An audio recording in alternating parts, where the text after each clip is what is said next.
The Himalaya isn't a mountain range so much as a living collision stretching about 2,500 kilometers across Asia, like a stone spine still being pushed upward. Even today, the Indian plate keeps driving into Eurasia at roughly 40-50 millimeters a year, a slow-motion impact that stores the kind of energy that can rewrite valleys in a single night. And above it all stands Everest, officially 848.86 meters high, measured agreed upon, and still never truly finished. But here's the contradiction. While the rock rises, the ice is projected to shrink. About 1/3 of HKH glacier volume could be gone by 2100, even in a 1.5 degree Celsius world.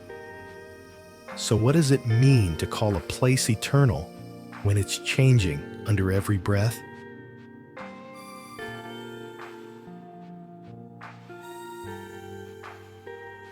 The Himalaya stretches in a long arc for roughly 2,500 kilometers, a high jagged boundary that runs between the Great Bend of the Indus in the west and the deep folded country toward Tibet in the east. From a distance, it can look like a frozen skyline, peaks stacked like broken glass. Ridgelines, serrated valleys dropped away into shadow. But the range is not finished scenery. It is an active construction site on the scale of continents.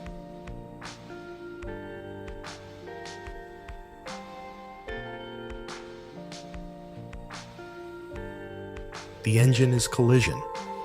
India continues to push northward beneath Eurasia at about 40 to 50 millimeters per year, slow enough to feel like nothing, fast enough to matter when measured in centuries. That motion compresses rock, folds, it fractures it, and lifts it, creating a mountain belt that is both immense and unstable. Over time, the crust thickens. Enormous slabs of rock are shoved over others. Faults lock, strain builds, and the release can arrive as earthquakes. The Himalayas drama isn't only vertical climbing toward the sky, it is also underground, where pressure gathers in silence.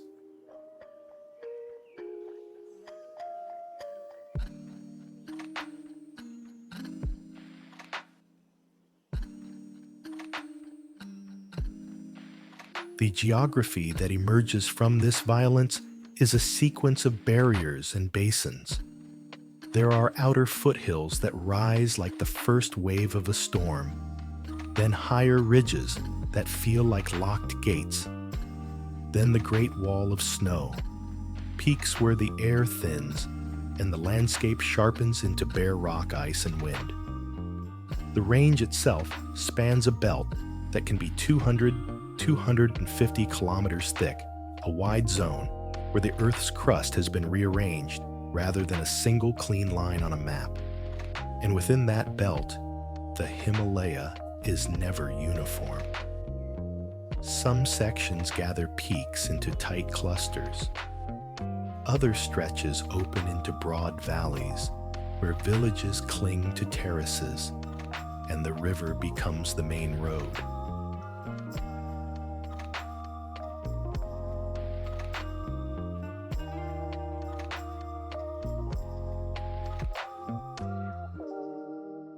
Then there is the weather, because this range doesn't just sit beneath the sky, it reshapes it.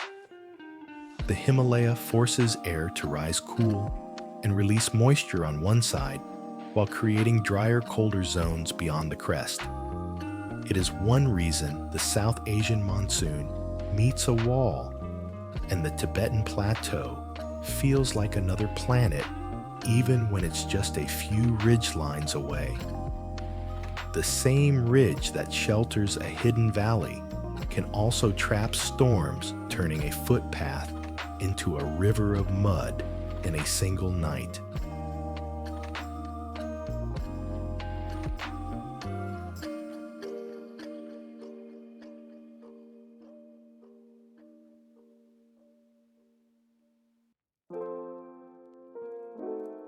But the Himalaya's most relentless sculptor is time delivered through motion water ice and gravity.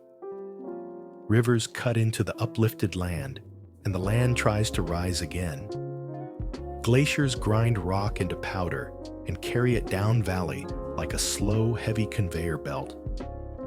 Freeze and thaw wedge, cracks wider until cliffs shed stone in sudden echoing collapses. Every ridge is a negotiation between forces uplift, pushing up, erosion, pulling down.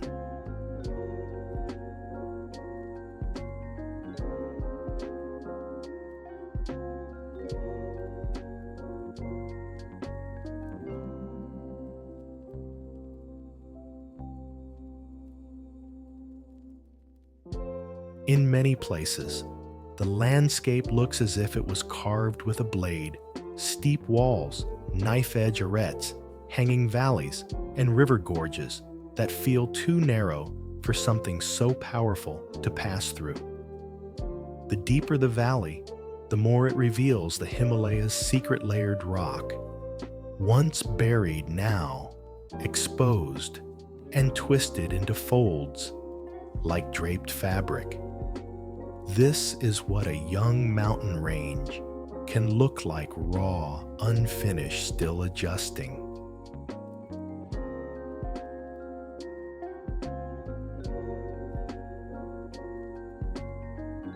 Even the world's most famous summit sits inside that story of motion. Everest's official height, 848.86 meters, jointly announced by Nepal and China, sounds like a final number, a measurement that closes the book. Yet the Himalaya is not a monument. It is a process.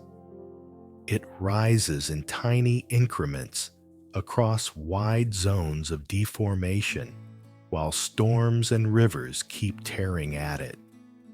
Permanent here is not a promise. It's a temporary truce.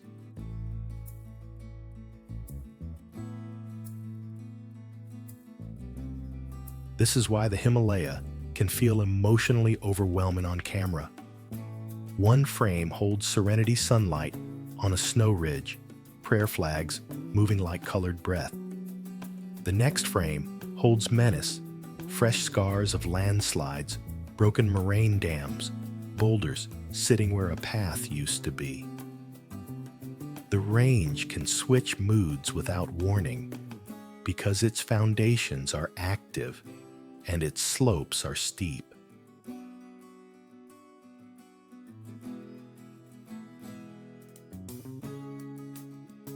And beneath the beauty sits a bigger contradiction that will shadow everything that comes next. Even as tectonics continues to build these mountains, the region's ice is projected to shrink substantially. The ICIMOD Hindu Kush Himalaya assessment warns that in a 1.5 degree Celsius world, glaciers across the HKH are projected to lose about 1/3 of their volume by 2100, a change that doesn't just alter the skyline, but the timing and reliability of water downstream.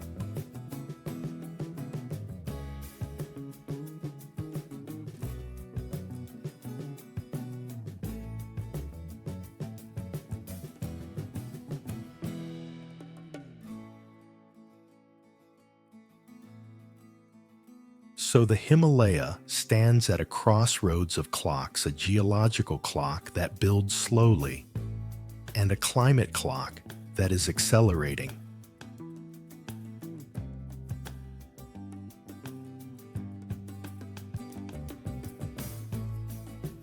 If the ground is still moving and the frozen reservoirs above are thinning, what does stability even mean for the people, animals, and rivers that depend on this range?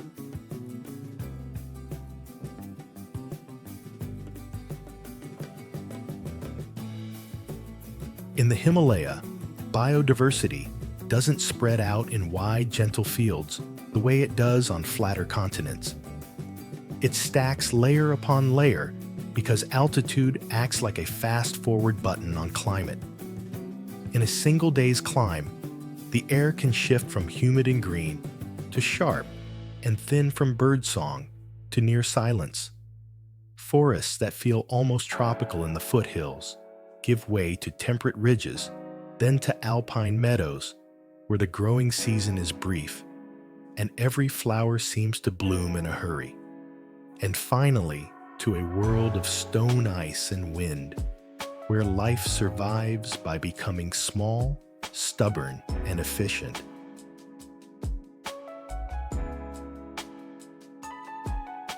This vertical geography creates a kind of ecological staircase. Lower slopes can hold broadleaf forests and bamboo undergrowth. Higher elevations host conifers and mossy, cold-soaked ground. Above that, shrubs and hardy grasses cling to shallow soil. And beyond the last plants, there is only snow and rock. Yet even there, microorganisms and lichens can persist, writing invisible stories across the surface of the lifeless. The Himalaya becomes a compressed planet. Many climates, many habitats, packed into a narrow band of distance.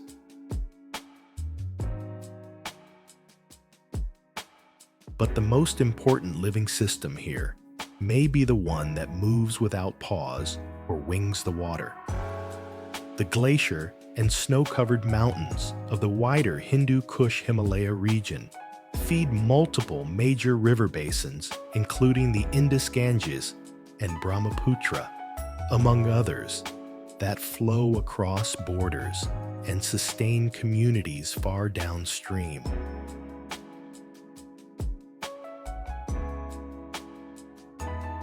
That means the Himalaya's ecology is never only local.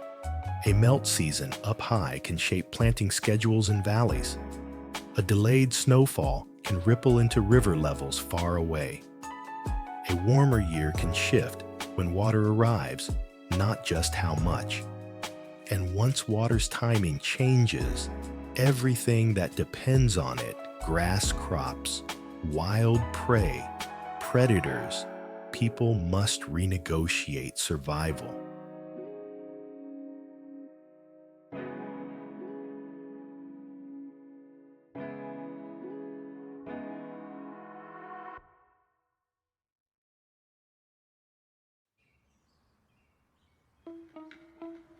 Listen closely, and the range reveals a second kind of biodiversity movement. Migration is written into the landscape. Herd animals drift between grazing grounds as seasons tilt. Birds use valleys like corridors through the mountains. And humans for centuries have followed the same logic, because in the Himalaya, staying alive has often meant knowing when to move and when to wait.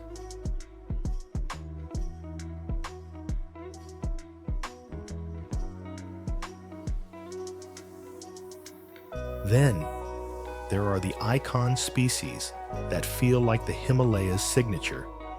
Few carry more myth than the snow leopard, a predator engineered for thin air and broken rock. It is listed as vulnerable on the IUCN Red List, and estimates commonly place the global wild population at roughly 4,000 to 6,500 individuals, a number that feels both large and heartbreakingly small once the range of the cat is considered.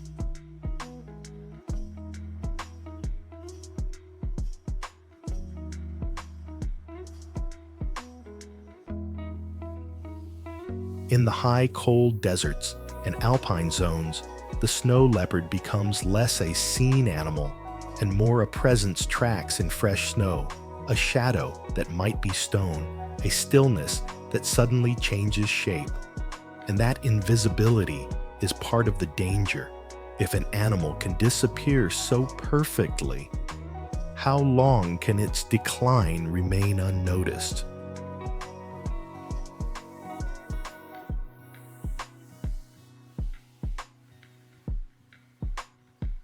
The snow leopard's fate is tied to a web of other lives: wild sheep and goats, smaller mammals, and the delicate boundary between wildlife and livestock. Where prey thins or habitats fragment, conflict grows sharper. Where grazing expands and wild corridors narrow, the predator's options shrink. In the Himalaya, conservation is rarely a simple matter of protect the animal. It becomes a question of balance. How does a community protect a cat it may never see, while also protecting the herds that feed families?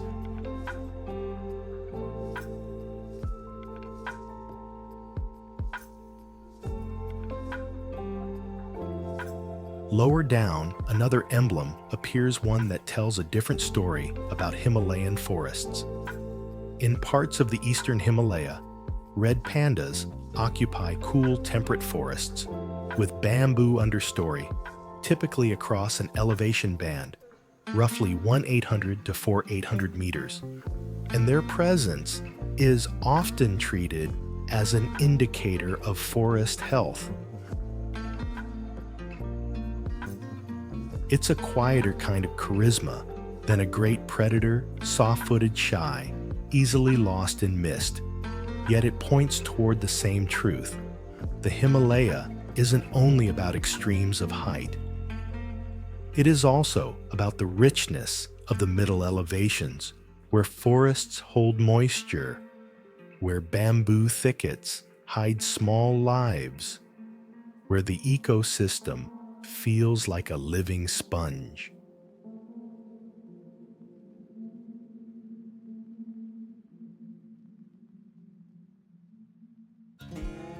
And the Himalaya is not fully discovered, biologically speaking. The eastern Himalaya, in particular, has seen new species recorded regularly. A WWF summary referenced in conservation writing notes 353 new species reported in the region between 1998 and 2008, including frogs, fish, reptiles, birds, and mammals, evidence that the Himalaya still holds secrets in plain sight. That's the strange gift of rugged terrain. Deep valleys and isolated ridges can function like biological islands, allowing unique life to evolve, survive, and remain hidden for longer than it would in easier landscapes.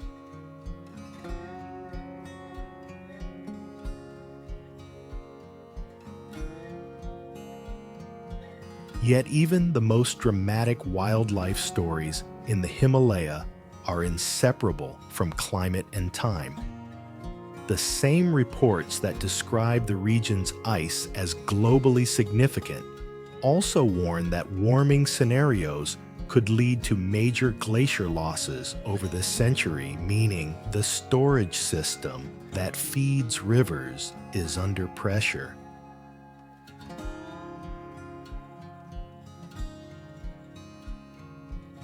When glaciers and snowpack diminish, ecosystems don't simply lose water.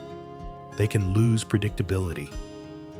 Alpine meadows that rely on a certain melt rhythm can dry earlier. Wetlands can shrink. Springs can weaken. And in the Himalaya, where slopes are steep and weather can turn violent changes, in water can also change, risk landslides, floods, and sudden surges from glacial lakes become part of the ecological story too.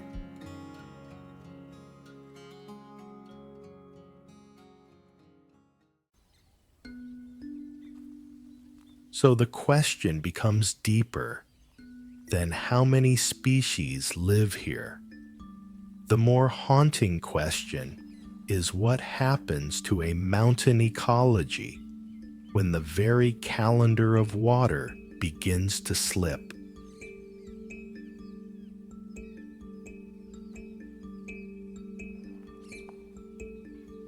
Even the soundscape hints at that uncertainty. In one season, a valley can be loud with meltwater streams rushing like constant applause. In another, the same channels run thinner, quieter, interrupted by long, dry pauses. Winds rise, clouds snag on ridges, Storms arrive fast, and then the air clears as if nothing happened. For animals and plants that evolved with older rhythms, adaptation is not philosophical. It is urgent.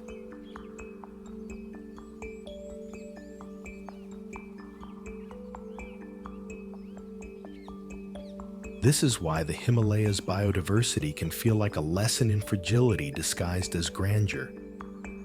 The forests look endless until a landslide opens a raw scar. The alpine slopes look empty until suddenly a flock lifts from nowhere. A ridge looks barren until it blooms briefly, like a secret it can only afford to share for a few weeks each year. And above it all, the Great Range remains both generous and unforgiving. It offers water pasture, sanctuary, and wonder. But it also demands respect, patience, and humility.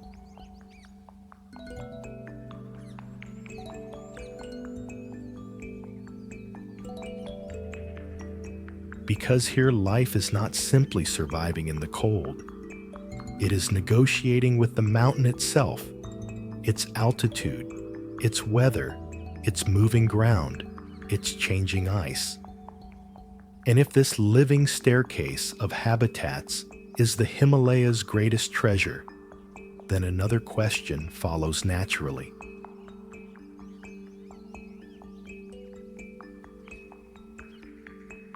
If the Himalaya is feeding rivers and sheltering rare life while its ice is thinning, how do the people who call these valleys home protect a world that is changing faster than memory?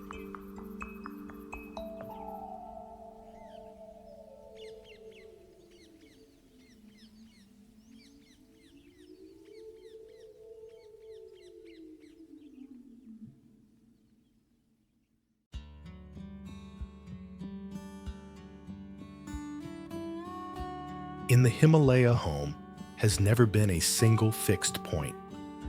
It has often been a pattern, an annual rhythm of moving up and down the mountain's ecological staircase, following grass water and weather like a living calendar.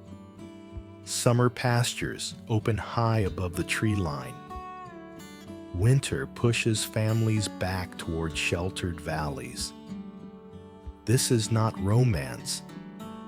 It is logistics in a thin air world where one early snowfall can cut off a pass and one late melt can delay a herd's climb.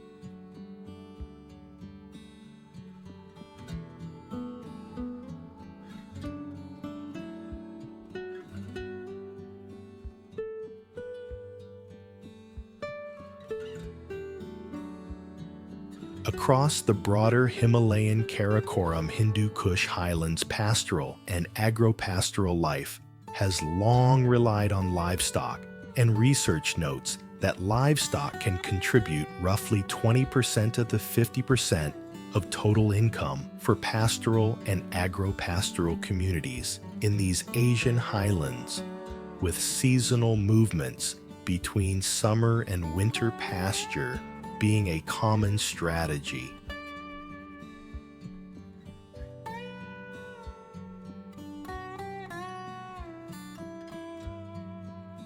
Yaks and yak cattle hybrids are not just animals here. They are transport warmth fuel and food-moving barns that carry survival across ridgelines. When wind strips heat from the body and the ground offers little wood dung, becomes a precious source of fire. When the air is too thin for fast work, endurance matters more than speed.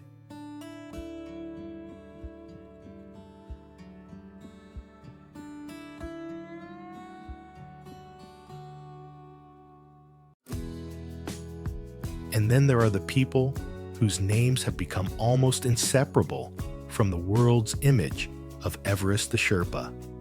Encyclopedic sources describe the Sherpa as an ethnic group of Tibetan culture and descent, living largely in the highlands of Nepal, and also in parts of India and Tibet.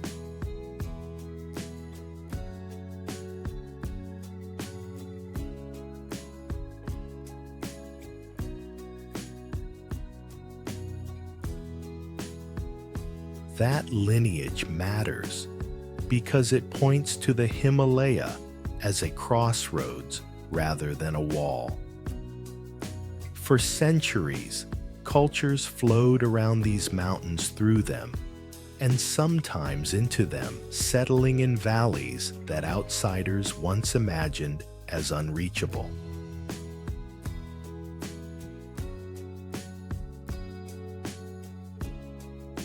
But the Himalaya does not shape culture only through hardship. It shapes it through meaning. In many mountain communities, peaks are not merely tall rock. They are beings, teachers, guardians, sometimes threats demanding etiquette as much as equipment.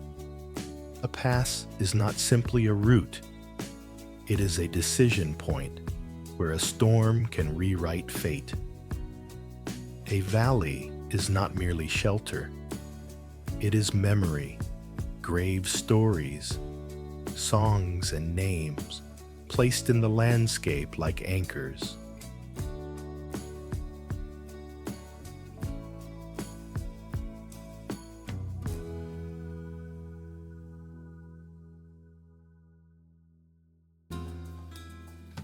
So, the earliest Himalayan cultures are best understood not as a single story, but as many overlapping ways of negotiating altitude through pastoral cycles, through trade, and through sacred geographies that turn the mountain into something more than geology.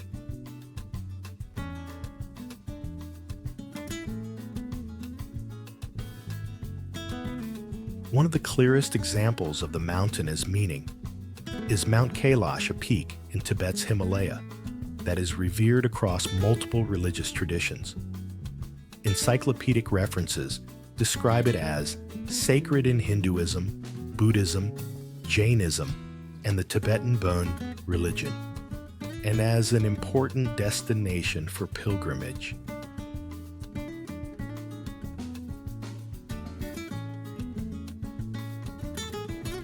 Pilgrims do not go there to conquer it, they circle it.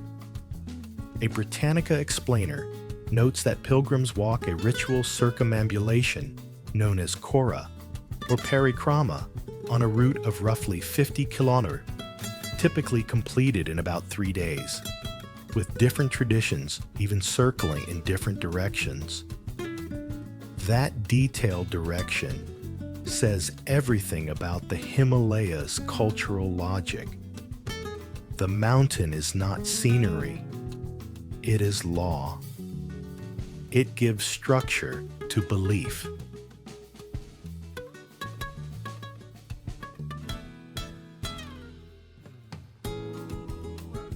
Yet even where spirituality is central, survival still depends on movement and exchange. The Himalayas valleys historically linked worlds that lacked what the other had. On the Tibetan Plateau, high-altitude environments produce salt butter and wool. Lower valleys and foothills produced grains, rice vegetables, things that struggled to grow in the coldest highlands.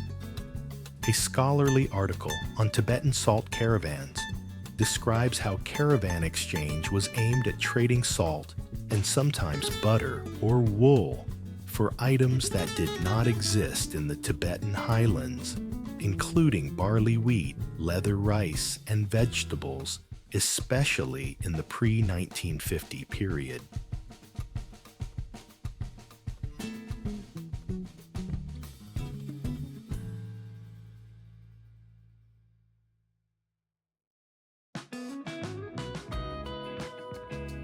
This kind of exchange was not a footnote.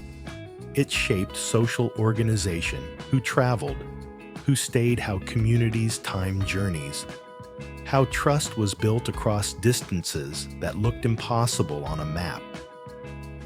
Anthropological research on trans-Himalayan trade, for example, work focused on Nepal-Tibet borderlands discusses long-lived salt grain trade networks and caravans as a continuing feature in some regions, even as political and border conditions changed.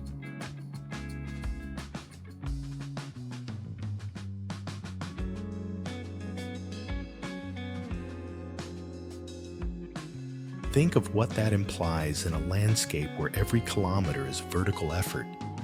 Culture becomes deeply relational. Neighbors are not only those next door, they are those at the other end of a pass. A friendship can be a route.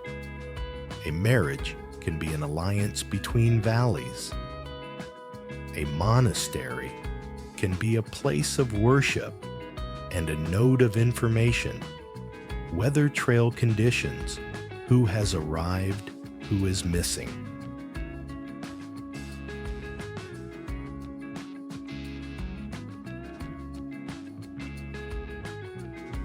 So when people talk about ancient Himalayan culture, it is not only prayer flags and stone walls.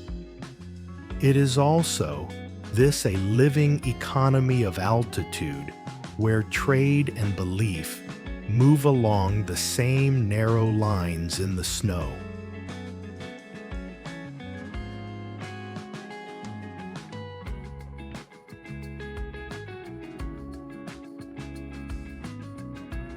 And then there is adaptation at the most intimate level, the body.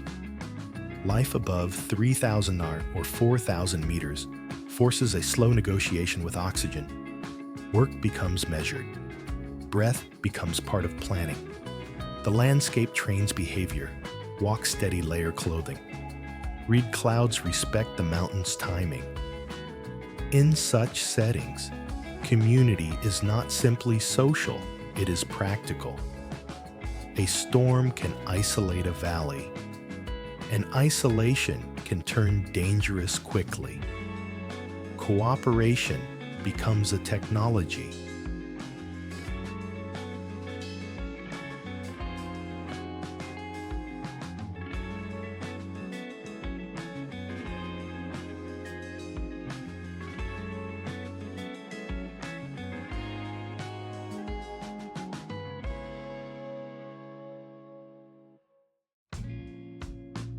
This is where Sherpa identity, often reduced by outsiders to mountain guiding, becomes much larger in the story. Sources like Britannica emphasize their Tibetan cultural descent and high mountain homeland. Oral histories and scholarship frequently connect Sherpa settlement patterns and social change to centuries of Himalayan mobility and exchange life shaped by ridges, monasteries, and the demands of a harsh environment. And while popular storytelling sometimes turns the Sherpa into symbols of endurance, the deeper reality is more human. Endurance is a social system. It is built from shared roots, shared work, and shared rules for risk.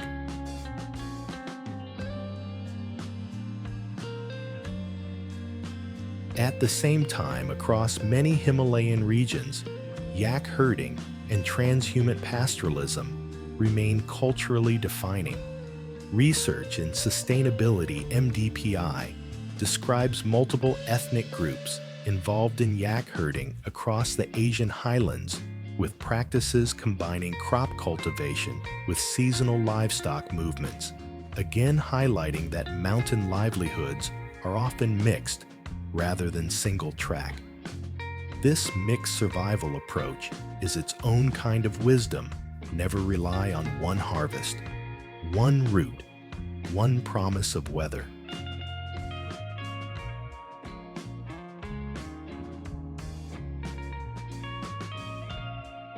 But the Himalayas' early culture is not only about practicality. It is also about how people interpret danger. When the ground itself can move, when earthquakes are part of the mountain's long story, fear can become ritualized into respect. When avalanches carve scars into slopes, stories arise to explain why certain faces of a mountain are avoided. When a pass takes lives, it can become a place of offerings.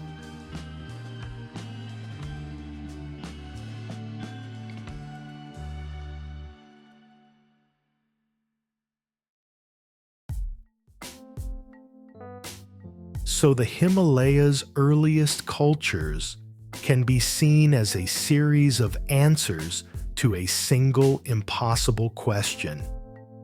How does one live in a place that offers water pasture and passage, yet can also take everything back overnight?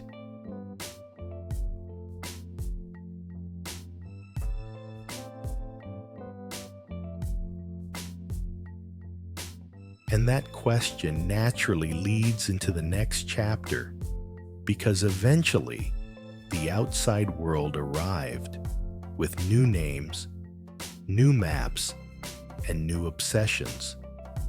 The Himalaya became not only a homeland and a sacred axis, but a target for exploration.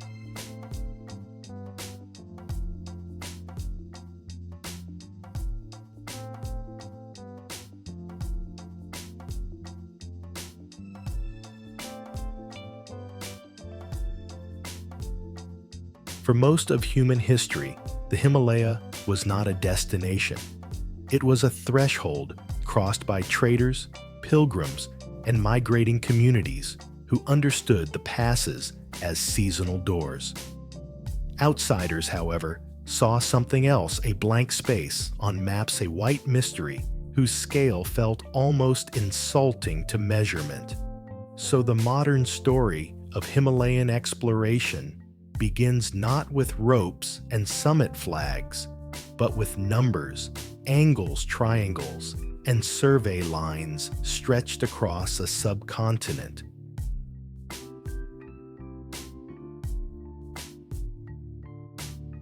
In the early 1800s, British-led scientific mapping projects expanded across the Indian subcontinent, including the Great Trigonometrical Survey, a precision survey effort that became central to how the region was measured and represented.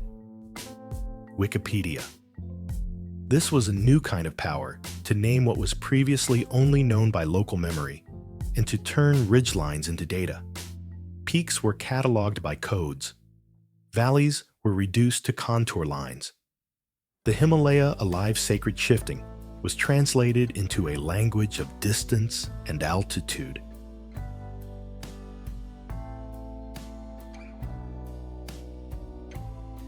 And in that translation, a particular obsession formed, which summit was the highest one mountain initially recorded as Peak 15, began to rise above the rest in the calculations. In 1852, the Indian mathematician and surveyor Radhanath Sikdar identified Peak 15 as the world's highest mountain using trigonometric calculations derived from survey measurements. It's one of the most underappreciated ironies of Himalayan history. Before the summit became a stage for human endurance, it was first conquered on paper through mathematics, far from the ice itself.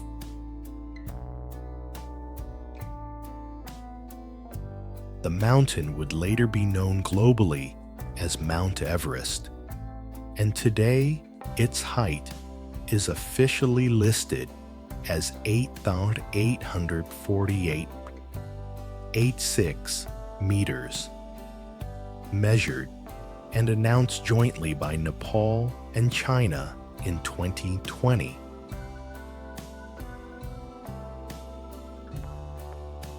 A number like that sounds definitive, like a final stamp of certainty. Yet even this is just a snapshot. The Himalaya is still being built by the same India-Eurasia collision that pushes at roughly 50 millimeters per year in present-day estimates. So the range gained an identity that was both scientific and mythic, the tallest place on Earth, inside a mountain chain that refuses to stop moving.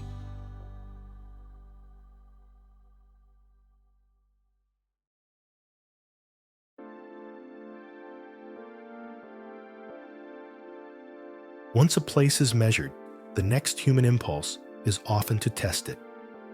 The era of high-altitude mountaineering turned the Himalaya into a proving ground, first for national prestige, then for personal legend. But the Himalaya never offered clean heroism. Every summit story carried a shadow frostbite, avalanches, crevasse fields, storms that erased the line between courage and miscalculation.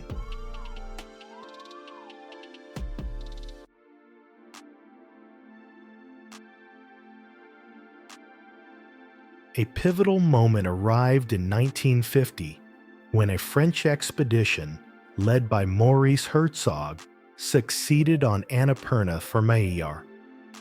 8 Inzor 91 Emma, widely recognized as the first ascent of an 8,000-meter peak.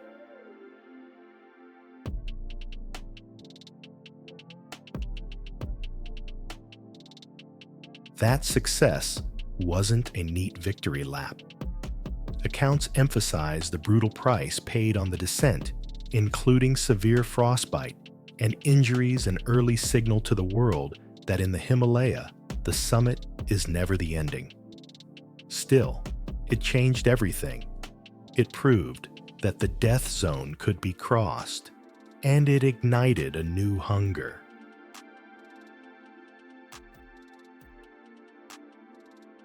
Three years later came the moment that would burn itself into global memory.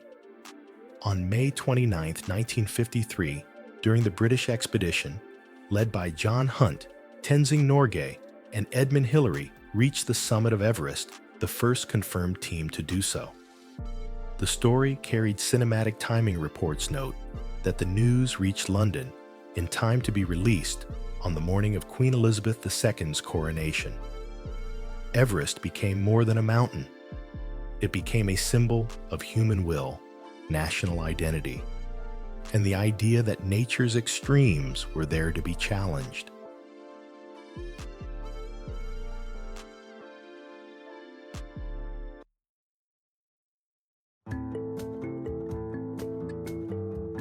Yet, the Himalaya quietly resisted the simplification. Even the first ascent narrative contained complexity debates about who stepped first, how credit should be shared, and how much of the achievement depended on local expertise and labor. Because while the world learned to say Everest, the mountain communities already knew the hard truth. Survival at altitude is not an individual sport. It's a chain of trust guides, porters, route setters, cooks, fixers or rope readers of weather, and the local knowledge that cannot be taught in a lecture.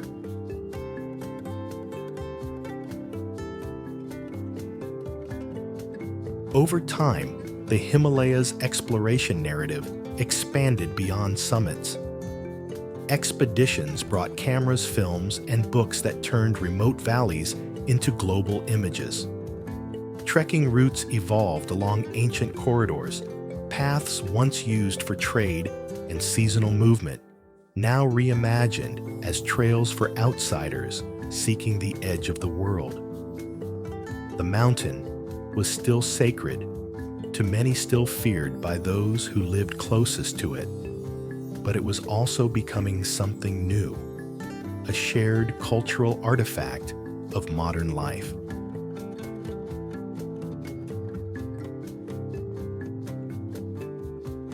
And then quietly, another kind of development took hold, economic transformation, driven by the world's appetite for the Himalaya.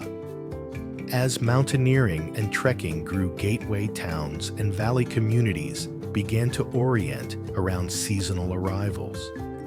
Employment patterns shifted.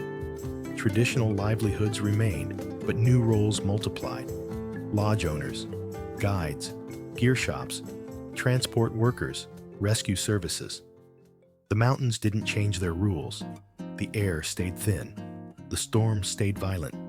But the human relationship to the range evolved.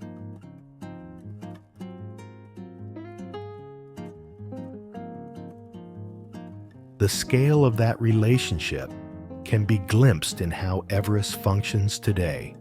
Reuters has reported that Everest has now been summited by more than 8,000 people, and that mountaineering remains a vital source of income in Nepal's tourism economy, involving large numbers of foreign climbers and Nepali workers each season. Those figures are modern, but they illuminate a longer arc exploration turned into industry, and industry reshaped what the Himalaya means to the world.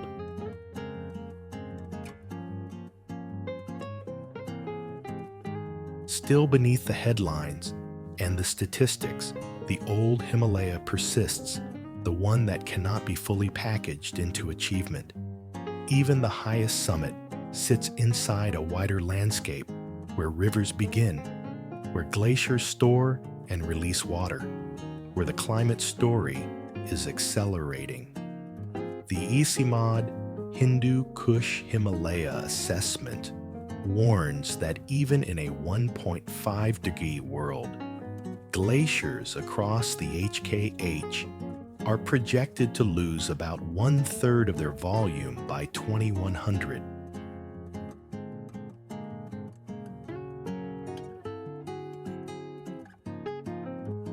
So, the mountains are now being explored in another sense too, not by climbers, but by scientists, tracking snow lines, glacial lakes, and changing hydrology.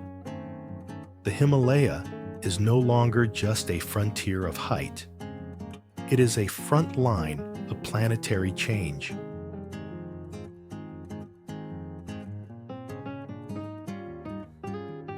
If the 20th century treated the Himalaya as a stage for conquest and spectacle, what happens when the 21st century forces a different question?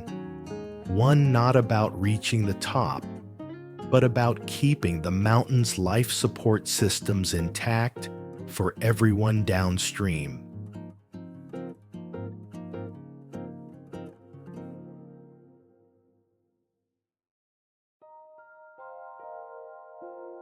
In the modern Himalaya, the most dramatic shifts are not always the ones a camera can easily capture. Some changes happen, quietly, snow lines creeping upward, springs weakening earlier in the season, trails that used to be safe suddenly feeling unpredictable. Others arrive with violence. A hillside collapses. A river turns the color of wet cement. A valley learns again that mountains are not stable architecture.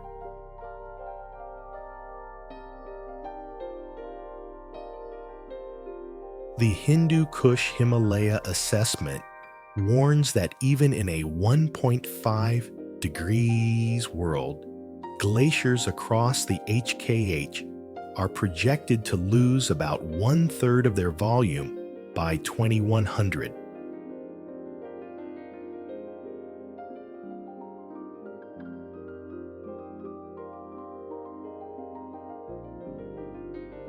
This is not only a story about less ice, it is a story about the timing of water.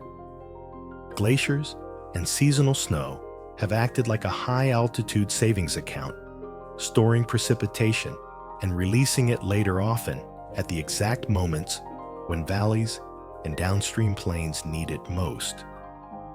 When that storage shrinks, the question becomes unsettling. Will the water arrive when it's needed? Or will it arrive too early, too fast, or not at all?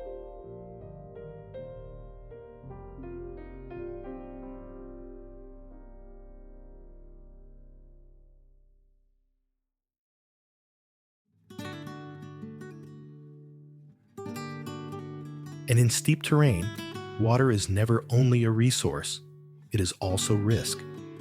As glaciers retreat, they can leave behind unstable slopes and new glacial lakes dammed by loose debris and fragile moraines. Over time, some of these lakes grow larger, higher, and more dangerous because the walls holding them back are not concrete. They are a temporary arrangement of rock ice and luck.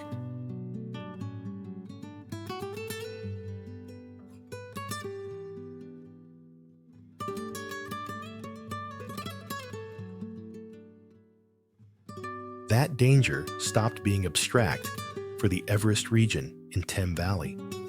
An ICMOD-linked report documents a glacial lake outburst flood on August 16, 2024, describing widespread damaged homes and guest houses destroyed, a school and health facilities affected, bridges damaged, and families displaced.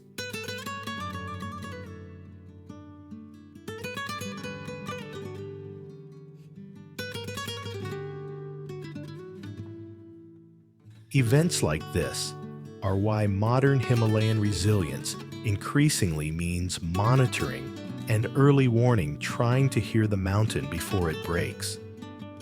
And that work is not hypothetical. Technical literature describes early warning systems, monitoring networks, and mitigation approaches for glacial lake hazards in the region, including long-term attention to rapidly changing lakes.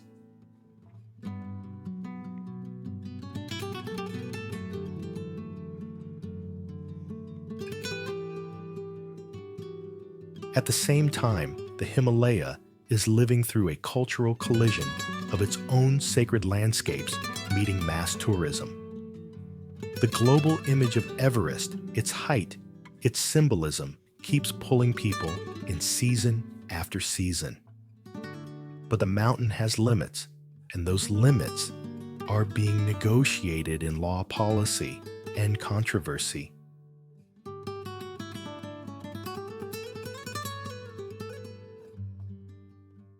Reuters has reported that Nepal plans to restrict Everest permits to climbers with prior high-altitude experience, an attempt to reduce overcrowding and improve safety in the death zone.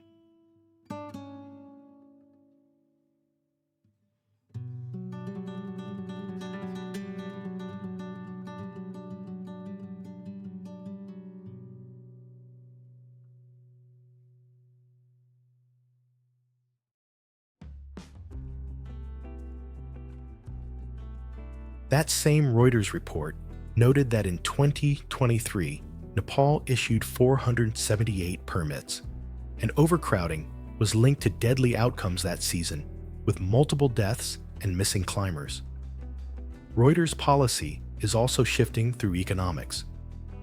Reuters reported Nepal's decision to raise Everest permit fees, moving from $11,000 to $15,000 for the main season beginning in April 2025, framed as both revenue generation and a potential lever for better protection and management.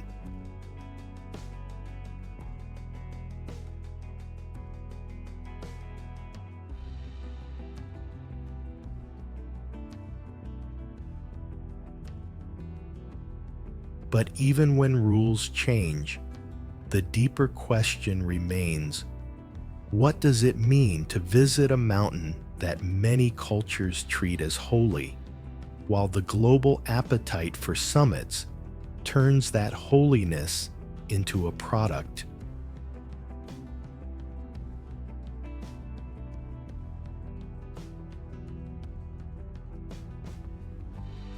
The environmental pressure is now impossible to ignore. Media reporting has described Nepal's efforts to clean up Everest's waste through removals of trash and bodies over the years, alongside ongoing concerns about enforcement and the scale of the problem.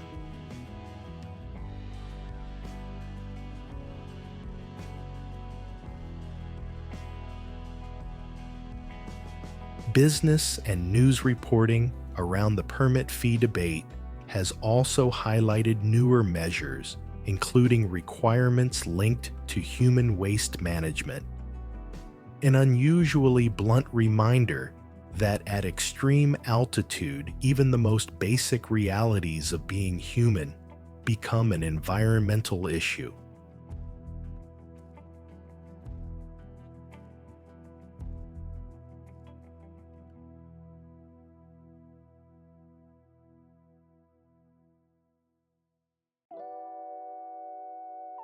Yet the Himalaya is not only problems.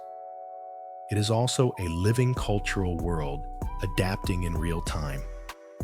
In many valleys, the trekking economy pays for schools, medical access, and livelihoods that were once far more limited by geography. The same trails that bring pressure can also bring opportunity if managed carefully and shared fairly. And the mountain communities themselves are not passive characters in an outsider's documentary. They are decision makers, organizers, rescuers, policy advocates, and knowledge holders.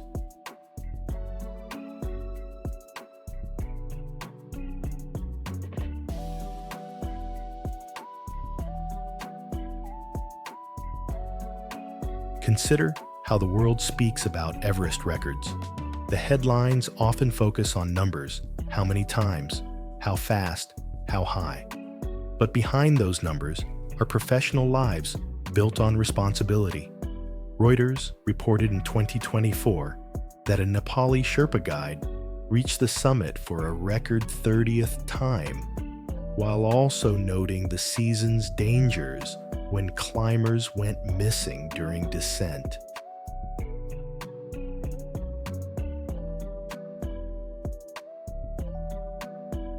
That detail matters because it reframes the myth Everest is not only a mountain for visitors.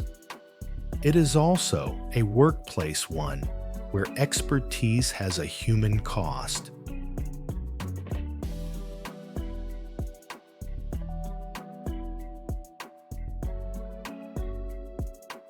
Modern Himalayan culture lives in that tension: pride and fatigue tradition, and adaptation, reverence, and commerce. In one village, prayer flags still mark ridgelines with a quiet logic wind, as messenger color as faith. In another, satellite internet and new roads fold the world closer faster.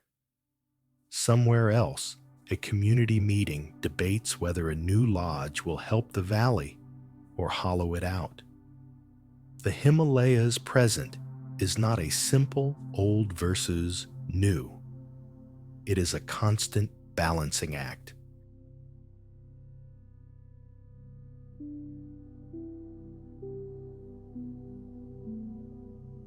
And looming above all of it is the mountain's double-clock tectonics building, slowly climate change accelerating quickly.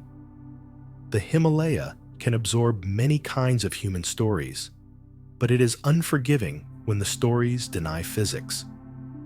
Ice loss changes water timing. Glacial lakes alter hazard. Overcrowding shifts risk from personal to collective. And policy fees permits restrictions becomes a way society admits that the mountain is not infinite.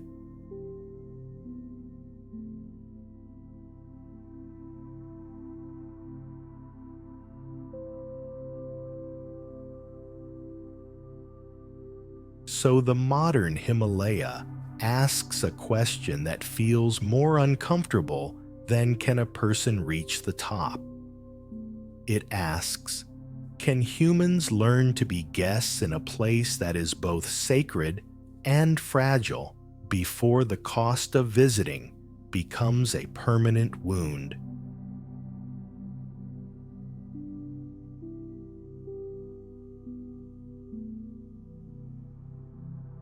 The Himalaya is often described as the roof of the world, but that phrase still undersells what this range really is: a boundary where continents collide, where rock is lifted by forces measured in millimeters per year, yet capable of rewriting entire landscapes in an instant. It is also increasingly a boundary between two kinds of time: geological time that builds slowly and climate time that is speeding up.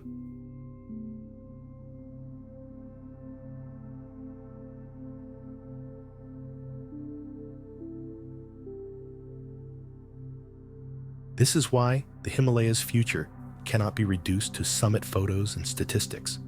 Even Everest's official height, 848.86 meters, agreed by Nepal and China, feels less like a final number and more like a timestamp in an ongoing process.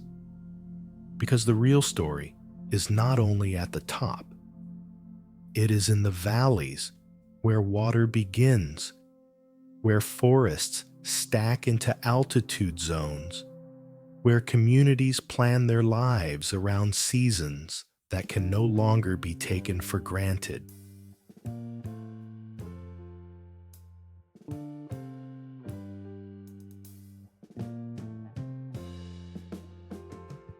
The Hindu Kush Himalaya assessment warns that even if the world holds warming to 1.5 degrees Celsius, glaciers across the HKH are projected to lose about 1/3 of their volume by 2100. That means the Himalaya's great frozen reservoirs, so central to river systems and livelihoods, may become less reliable over time, not just smaller. And when water arrives too early, too late, or too violently, the consequences do not stay on the mountain.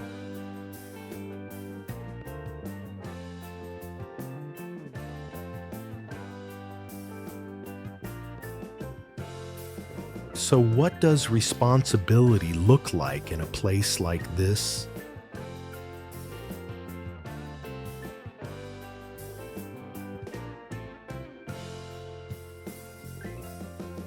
It looks like travel that behaves like listening, not consuming, staying on established trails, respecting local rules around sacred landscapes, reducing waste, supporting local guides and community-run lodges, and understanding that a village is not a backdrop. It is a living culture shaped by risk, endurance, and dignity.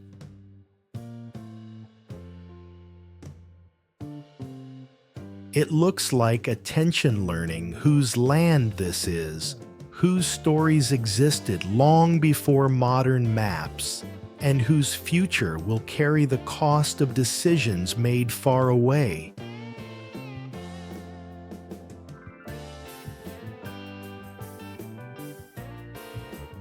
On the map, the Himalaya can be drawn as a line, but in reality, it is a living system. Ice-water rock forests, faith trade routes, and families held together by fragile timing. The range is still rising, the ice is thinning, and the world downstream is connected to both.